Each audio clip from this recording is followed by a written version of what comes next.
오늘 함께 나눌 말씀은 역대하 15장 1절로부터 15절까지의 말씀입니다. 역대하 15장 1절로부터 15절까지의 말씀을 저와 여러분이 한 절씩 교독하겠습니다. 제가 먼저 역대하 15장 1절 말씀 읽겠습니다. 하나님의 영이 오뎃의 아들 아사랴에게 임하심에 그가 나가서 아사를 맞아 이르되 아사와 및 유다와 베냐민의 무리들아 내 말을 들으라.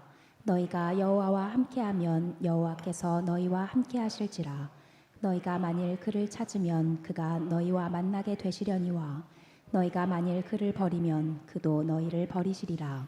이스라엘에는 참신이 없고 가르치는 제사장도 없고 율법도 없은 지가 오래되었으나 그들이 그 환난 때에 이스라엘 하나님 여호와께로 돌아가서 찾음에 그가 그들과 만나게 되셨나니 그때 온 땅의 모든 줌이 크게 요란하여 사람의 출입이 평안하지 못하며 이 나라와 저 나라가 서로 치고 이 성읍이 저 성읍과 또한 그러하여 피차 상한 바 되었나니 이는 하나님이 여러 가지 고난으로 요란하게 하셨음이라. 그런즉 너희는 강하게 하라. 너희의 손이 약하지 않게 하라.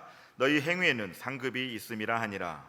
아사가 이 말 곧 선지자 오뎃의 예언을 듣고 마음을 강하게 하여 가증한 물건들을 유다와 베냐민 온 땅에서 없애고 또 에브라임 산지에서 빼앗은 성읍들에서도 없애고 또 여호와의 낭실 앞에 있는 여호와의 제단을 재건하고 또 유다와 베냐민의 무리를 모으고 에브라임과 므낫세와 시므온 가운데에서 나와서 저희 중에 머물러 사는 자들을 모았으니 이는 이스라엘 사람들이 아사의 하나님 여호와께서 그와 함께 하심을 보고 아사에게로 돌아오는 자가 많았음이더라.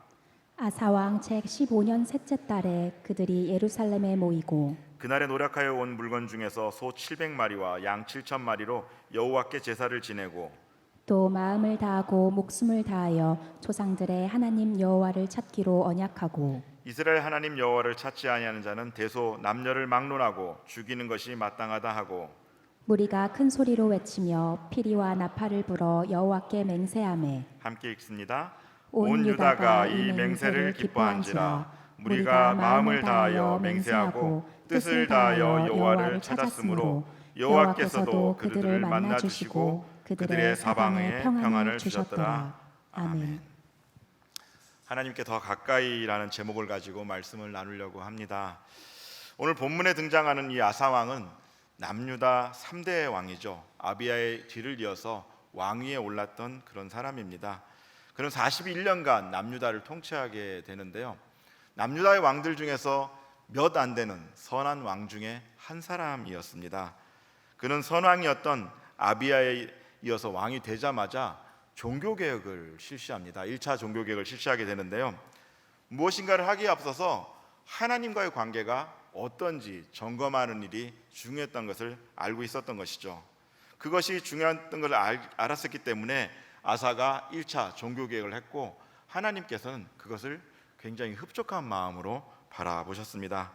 이로 인해서 하나님과 화목했던 아사 왕과 남유다는 하나님께서 든든히 밀어주시는 그 평안을 누리면서 그렇게 성읍들도 짓고 국력을 계속해서 키워갈 수가 있었습니다. 역대하 14장 6절 말씀입니다. 여호와께서 아사에게 평안을 주셨으므로 그 땅이 평안하여 여러 해 싸움이 없은지라. 그가 견고한 성읍들을 유다에 건축하니라. 아멘. 그러던 어느 날 남유다에 위기가 닥칩니다. 구스 사람 세라가 대군을 이끌고 쳐들어오게 된 거죠. 당시 군세가 얼마나 강했었냐면요, 100만 대군을 이끌고 옵니다. 병거도 300대 정도를 거느리고 오죠. 그러니까 100만 대군에다가 전차 약 300대를 끌고 쳐들어온 겁니다. 그래서 남유다의 이 마레사라는 곳 앞까지 왔죠. 바로 코앞까지 쳐들어온 상황입니다. 그에 비해서 이 아사와 남유다는 아직까지 군비가 완전하게 이렇게 갖춰진 상태는 아니었습니다. 역대하 14장 8절 말씀인데요. 아사의 군대는 유다 중에서 큰 방패와 창을 잡은 자가 30만 명이요 베냐민 중에서 작은 방패를 잡으며 활을 당기는 자가 28만 명이래야. 그들은 다 큰 용사였더라. 아멘. 그러니까 창병이 30만 명이고 궁수가 28만 명이었습니다. 이 구스 사람 세라가 몰고 온 이 군대에 비하면 절반 정도에 해당하는 그런 상황이었죠. 그런데 이 아사가 이제 전열을 갖추죠. 쳐들어왔으니 싸움을 할 준비를 해야 되죠. 그 전열을 갖추고 이제 하나님께 도움을 구하고 있는데요. 역대하 14장 11절 말씀입니다. 같이 한 목소리를 읽겠습니다. 시작. 아사가 그의 하나님 여호와께 부르짖어 이르되 여호와여, 힘이 강한 자와 약한 자 사이에는 주밖에 도와줄 리가 없사오니 우리 하나님 여호와여, 우리를 도우소서. 우리가 주를 의지하오며 주의 이름을 의탁하옵고 이 많은 무리를 치러 왔나이다. 여호와여, 주는 우리 하나님이시오니 원하건대 사람이 주를 이기지 못하게 하옵소서 하였더니. 아멘. 이 기도 내용을 요약해 보면 이렇습니다. 언젠가는 죽음을 맞이할 수밖에 없는 이 사람이 영원히 불변하고 죽지 않는 하나님을 절대로 이기지 못하게 해달라라는 그 기도거든요. 그러니까 아사의 군대는 이 하나님과 함께 있기 때문에 하나님이 대신 싸워주는 이 싸움이기 때문에 절대로 하나님이 지지 않게 해달라라는 이런 그 기도를 하고 있는 거죠. 결과적으로 보면은 하나님께 함께 하심으로 이 아사의 군대는 대승을 거두게 됩니다. 어떠한 상황 가운데 있을지라도, 심지어 이렇게 정말로 열악한 그런 상황 가운데 있을지라도 하나님께서 함께 하시면 이길 수가 있습니다. 그 상황에서 온전하게 탈출할 수가 있는 것이죠. 전능하신 하나님께서 함께 하신다면 어떤 어려움이 있을지라도 결국은 그 상황에서 벗어날 수가 있습니다. 중요한 것은 함께 하느냐인 것이죠. 그렇기 때문에 하나님께서는 전쟁이 끝난 직후 아사라 선지자를 통해서 다시 한번 이 사실을 주시시키고 있는데요. 그것이 이제 오늘 읽었던 1절, 2절 말씀입니다. 하나님의 영이 오뎃의 아들 아사랴에게 임하심에 그가 나가서 아사를 맞아 이르되 아사와 및 유다와 베냐민의 무리들아, 내 말을 들으라. 너희가 여호와와 함께하면 여호와께서 너희와 함께 하실지라. 너희가 만일 그를 찾으면 그가 너희와 만나게 되시려니와 너희가 만일 그를 버리면 그도 너희를 버리시리라. 아멘.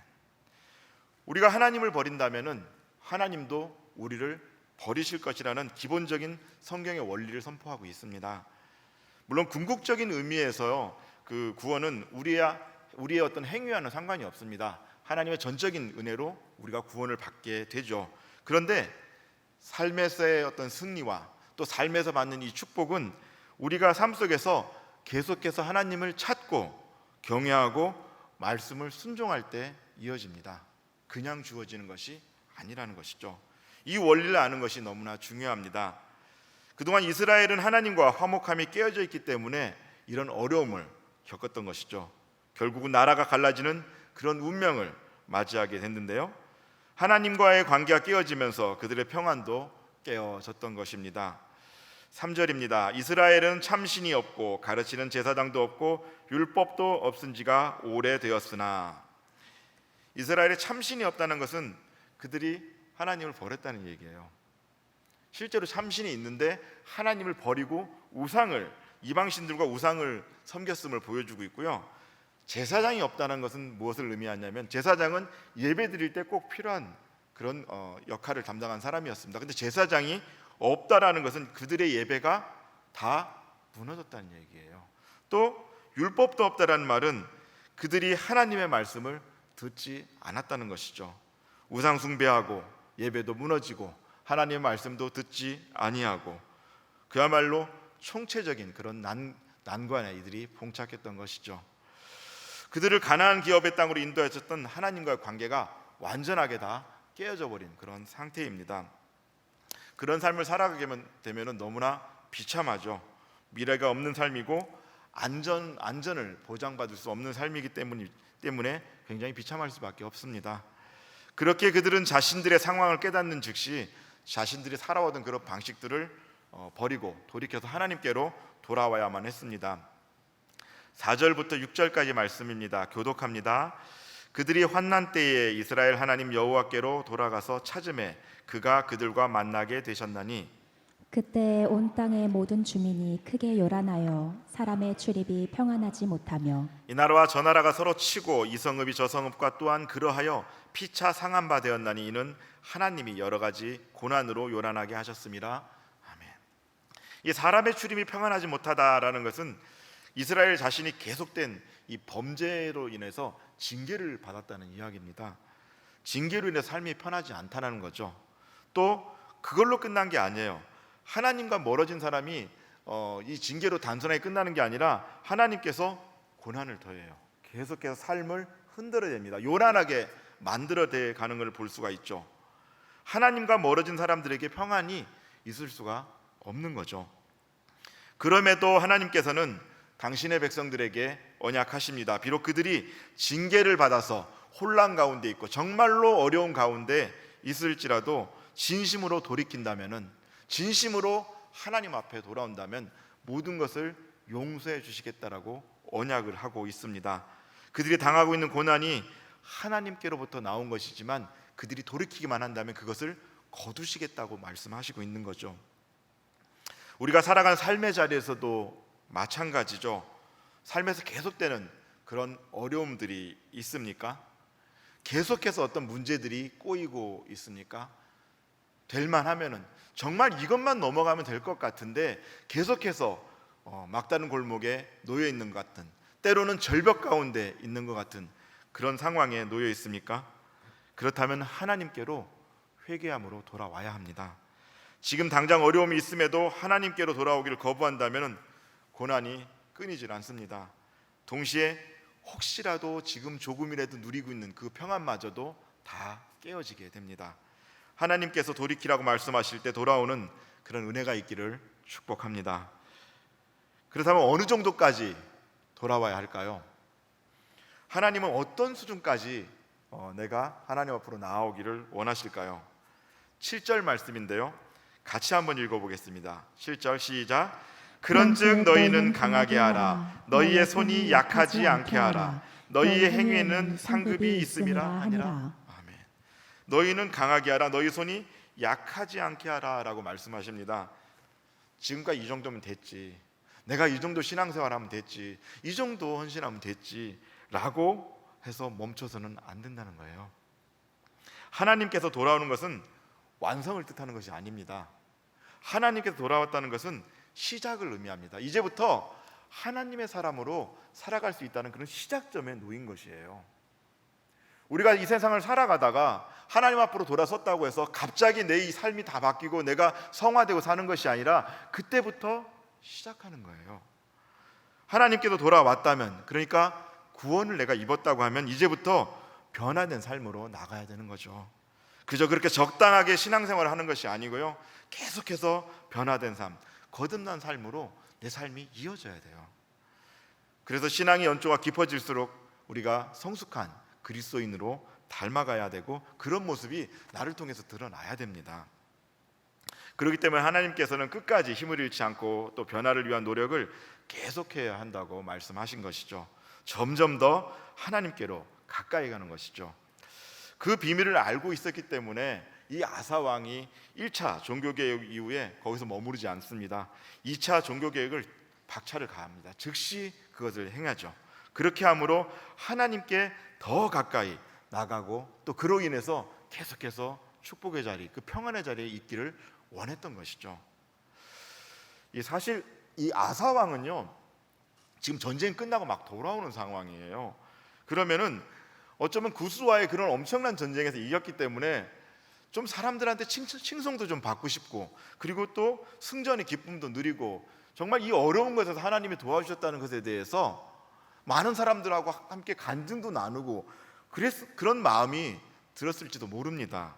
그런데 아사가 그것을 만끽하지 않고 즉시 하나님 말씀에 귀를 기울이고 있죠. 아사 왕은 그것보다 더 중요한 것이 무엇인지 분명하게 알고 있었다는 겁니다. 진정으로 중요한 것은 지금의 승리보다 앞으로 하나님과 계속해서 그 화목을 유지하는 것이 훨씬 더 중요한 것을 아사는 알고 있었던 겁니다. 진정한 평안은 하나님의 뜻대로 행해졌을 때 주어진다는 원리를 알고 있었던 것이죠. 그래서 이렇게 바로 2차 종교개혁에 박차를 가했던 것입니다. 그는 하나님께서 주신 평안을 누리는 것에서 그치지 않고 그 축복을 계속해서 누려가기 위해서 삶의 자리를 점검합니다.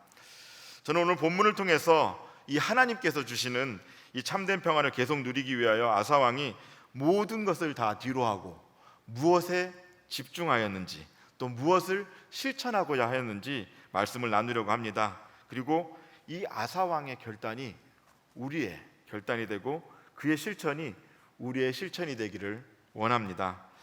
아사 왕은 하나님과 화목을 유지함으로 평안을 누리기 위해서 첫째로 죄의 습관, 죄성을 제거합니다. 이것은 성자 하나님에 대한 결단이죠. 8절 상반절 말씀인데요. 아사가 이 말 곧 선지자 오뎃의 예언을 듣고 마음을 강하게 하여 가증한 물건들을 유다와 베냐민 온 땅에서 없애고 또 에브라임 산지에서 빼앗은 성읍들에게서도 없애고. 아사 왕은 먼저 가증한 물건들을 없애죠. 근데 이 가증하다라는 이것이 너무나 더럽고 혐오스러워서 피할 수밖에 없다라는 뜻을 가지고 있습니다. 이게 뭐 형상이 그렇다는 것은 아니고요, 죄성을 지니고 있다는 거예요. 모양이 가증스러운 것이 아니라 가증스러운 문화, 가증스러운 생각들, 또 가증스러운 어떤 감정이나 의도들로 인해서 하나님과 멀어지게 하는 이 모든 것들을, 그런 원인을 제공한 모든 것들을 말하는 것이죠. 아사 왕은 이것을 철저하게 없앱니다. 말씀해 보시면요, 평지에 있는 것은 물론이고 산지에 있는 것들까지 모조리 다 찾아서 없애는 걸 보게 되는데요, 곳곳이 찾아다니면서 없애고 있는 거예요. 지금도 산에 뭐가 있는 것을 없애는 게 참 쉽지 않은데 당시에 찾아다니면서 철저하게 없애고 있는 그런 아사를 볼 수가 있죠.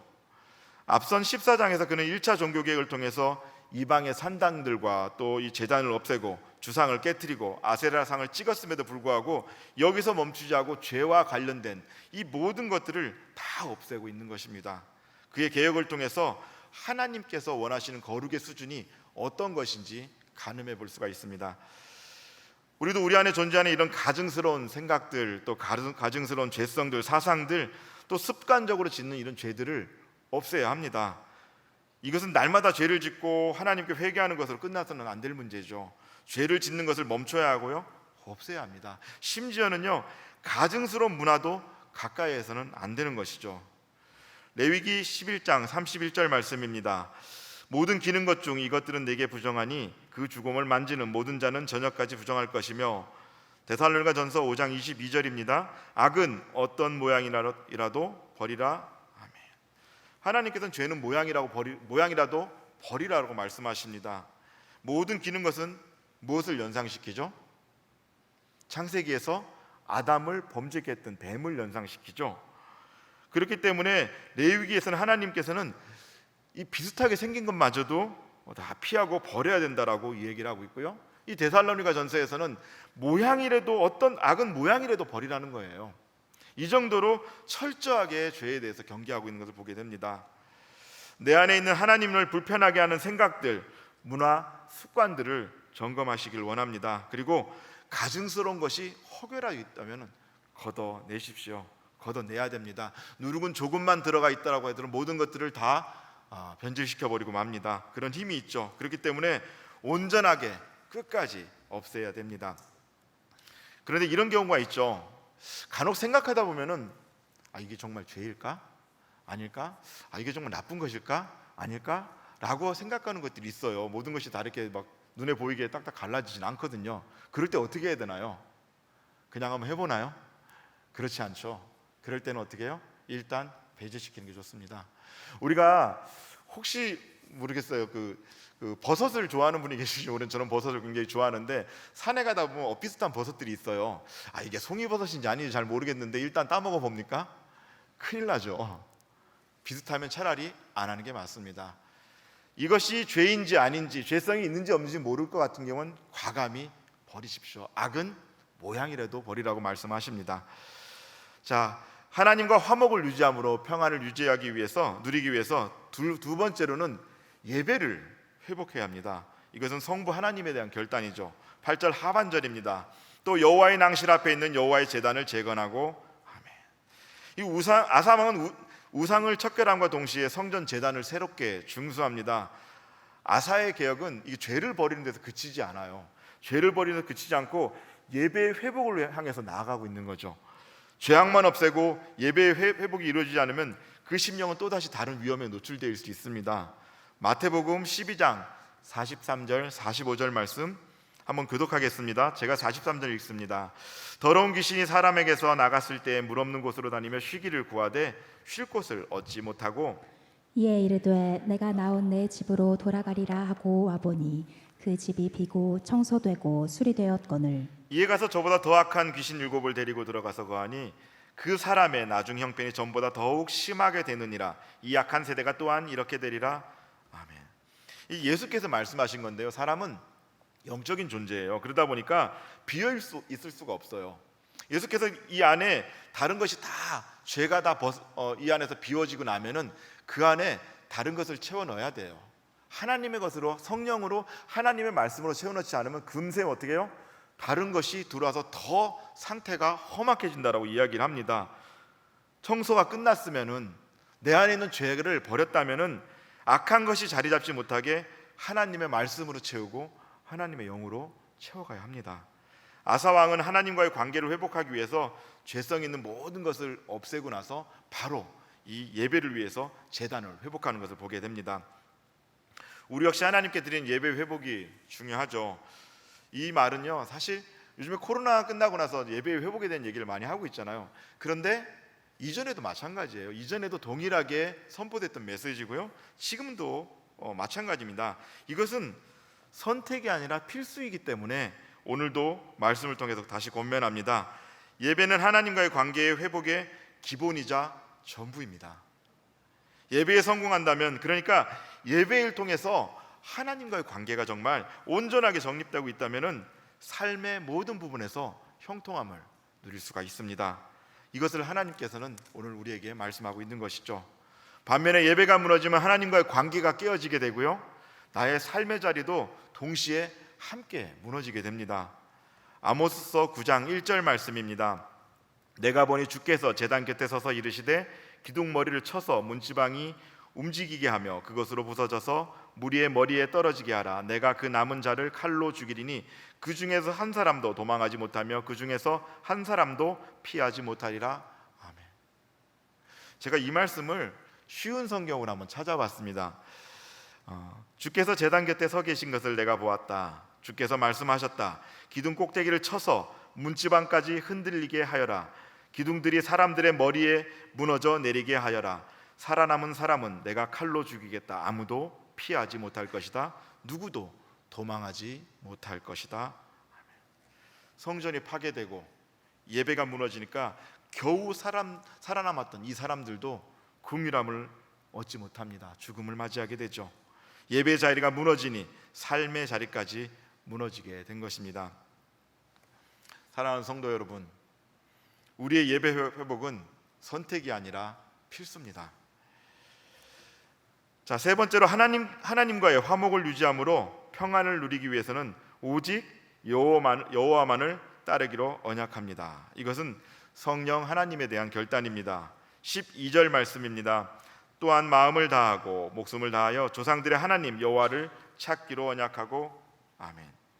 죄성을 버리고 예배를 회복하고자 결단한 그들은 이제 마음을 다하고 또 뜻을 다하고 목숨을 다하여 여호와를 찾기를 결단합니다.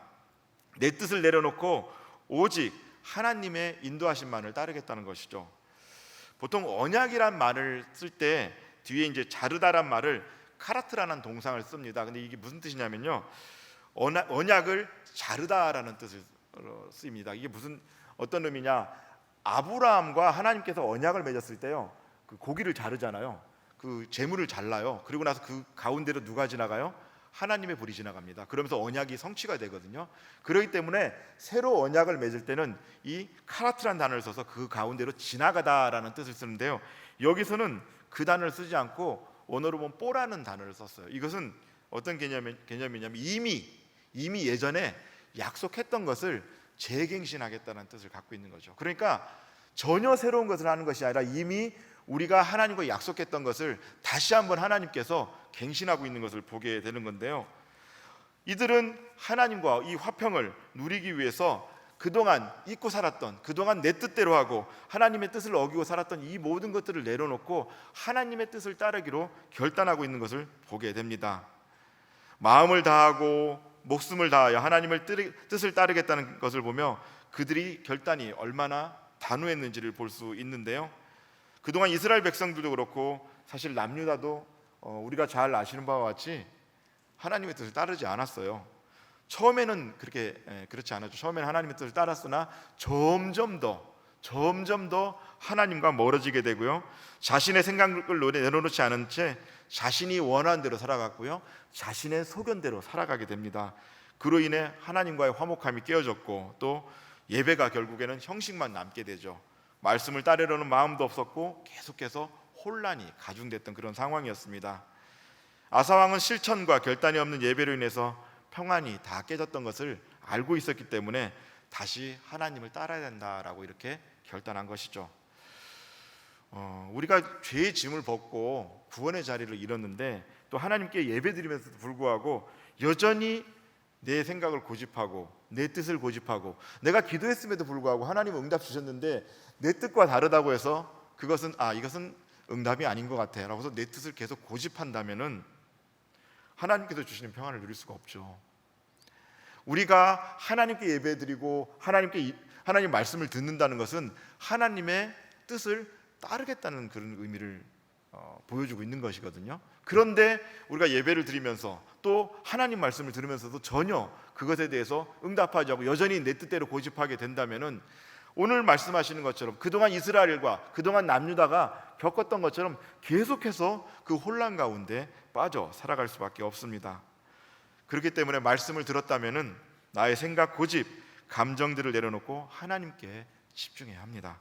내 뜻이 아니라 성령께서 인도하시는 그 하나님의 뜻을 따라야 합니다. 그것이 마음을 다하고 목숨을 다하여 하나님을 찾는 자의 모습입니다. 말씀을 정리하려고 합니다. 하나님께서는 우리에게 평안을 주기를 원하셔요. 하나님께서는 우리에게 늘 평강 가운데 살기를 원하십니다. 우리를 괴롭히려는 것이 아니라 우리를 혼란 속에 빠지게 하려고 하는 것이 아니라 우리가 하나님 은혜 가운데 평안하게 살기를 원하십니다. 예레미야서 29장 11절 말씀입니다. 함께 읽겠습니다. 시작.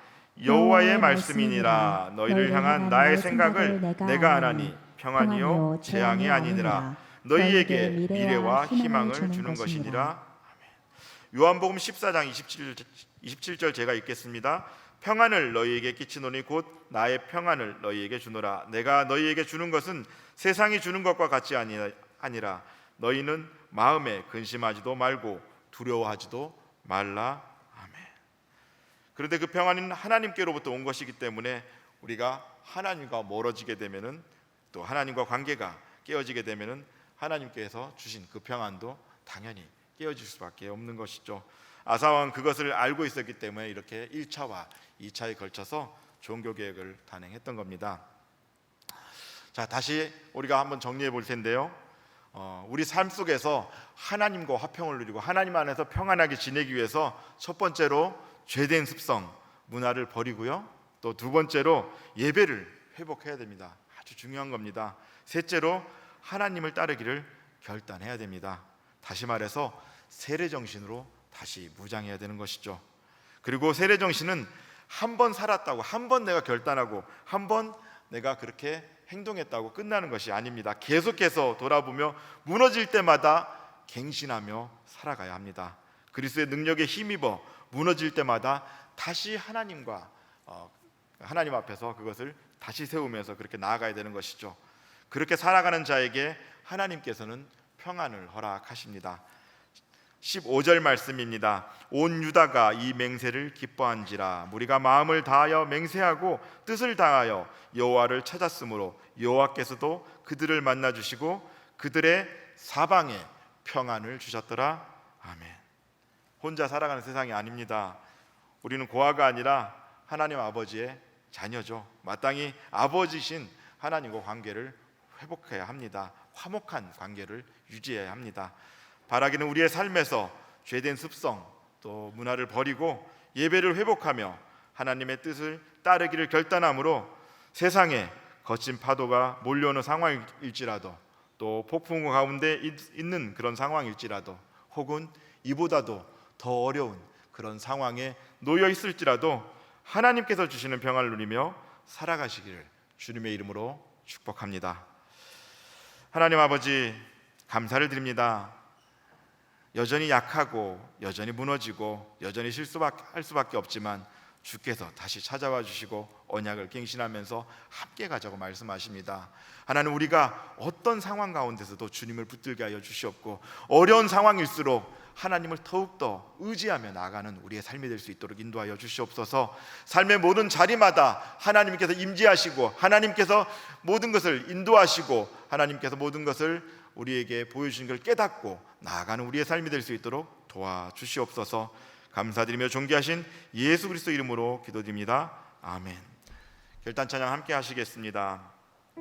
우리의 삶에서 어려움이 있을지라도 하나님과 함께 해야 합니다.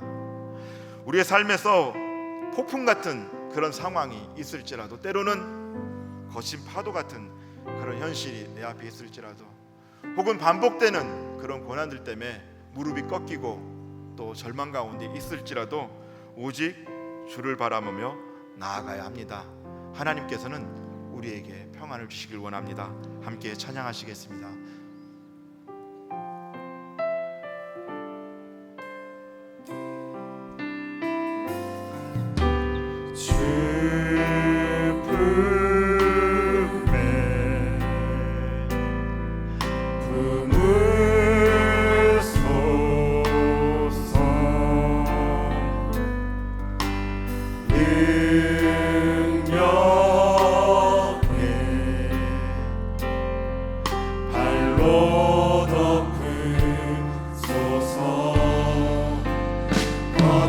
파도 날 향해 와도 주와 함께 날아오르리. 폭풍 가운데 나의 영혼 잠잠하게 주를 보리. 처음부터 다시 한번 고백합니다. 주 품에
마지막으로 한 번 더 고백합니다.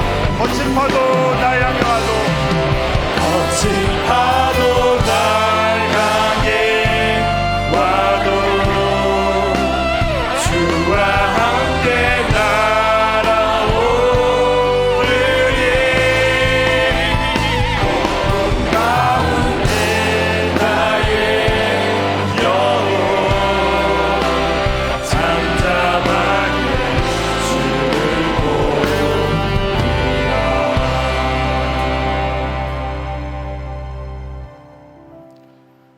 지금은 우리의 죄악은 물론이고 죄된 습성, 문화, 감정, 생각까지 모두 다 사해 주시는 우리 주 예수 그리스도의 은혜와 우리의 예배를 받으시길 기뻐하시는 하나님 아버지의 무한하신 사랑과 하나님의 뜻을 따라 살아갈 수 있도록 인도하시는 성령님의 역사가 죄된 모든 것을 버리되 악은 모양이라도 버리고 예배를 통해 하나님과 화목하기를 원하며 오직 하나님의 뜻을 따라 살아감으로 하나님께서 주시는 평안을 누리기를 소망하는 여기 모인 주의 백성들 머리 위에 그들의 학교와 직장 모든 삶의 자리와 가정 위에 그리고 기요미 선교팀 위에 지금으로부터 영원토록 함께 없으시기를 간절히 축원하옵나이다.